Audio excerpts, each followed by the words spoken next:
It's a new week, and let's go over my favorite sporting moments from the weekend.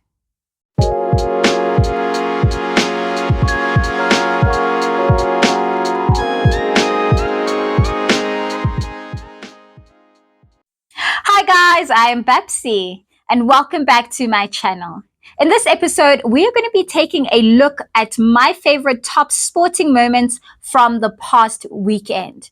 Now, as sporting fans, we were spoiled for choice this weekend. We had soccer, cricket, rugby, tennis.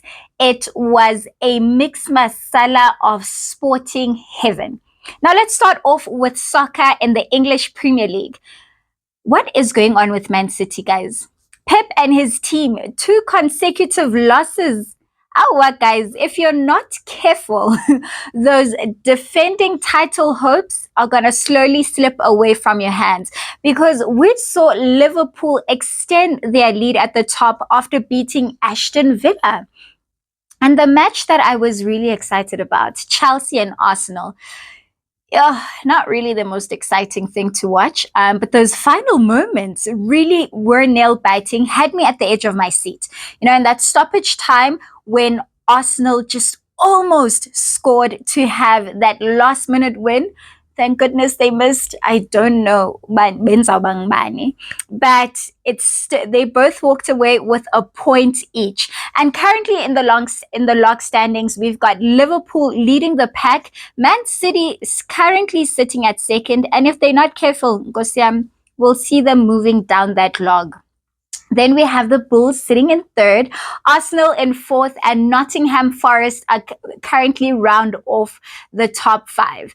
Man United, we'll talk about them when they start coming back to the top 10. For now, well done on your win, but let's see you move up those rankings. Or not. Let's move over to tennis.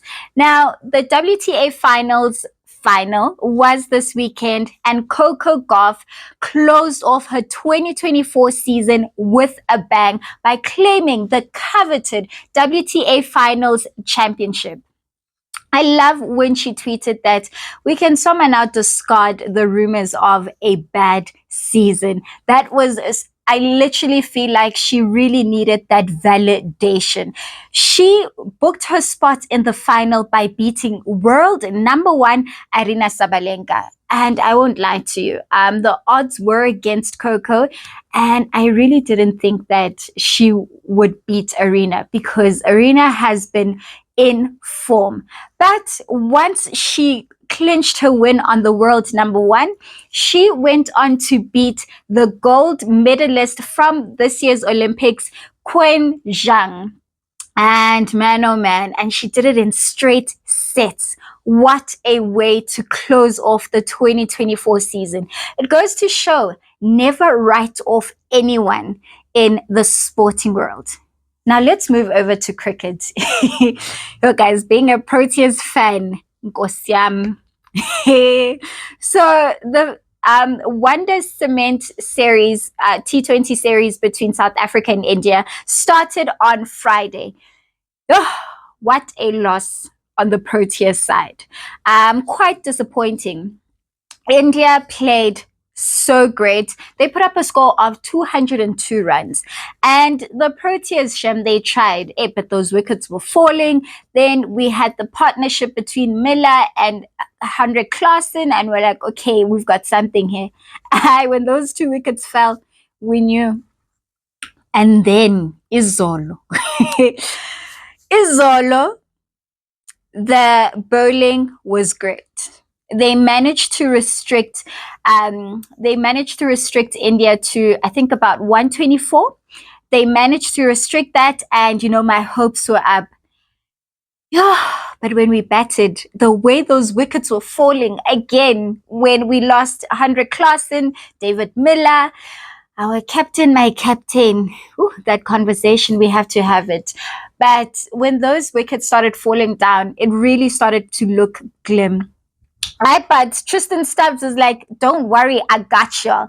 He carried the Proteas to the victory, along with his partnership with Gerald Coetzee. I did not see that win coming. Yo, plus I was being stressed by the Springboks, Nkosi yami. But we managed to win that match, and the series is currently level with one each to the sides. And the next T20 being at Supersport Park on Wednesday. Some nail biting action is guaranteed there. Finally, the Autumn Nation Series Cup is currently on. It was week 2. We got to see the Springboks back in action. And I will say the Southern Hemisphere proper dominated. We saw them beat the Northern Hemisphere teams. New Zealand beating Ireland. We saw Fiji beating Wales. We saw Argentina beating Italy. South Africa beating Scotland.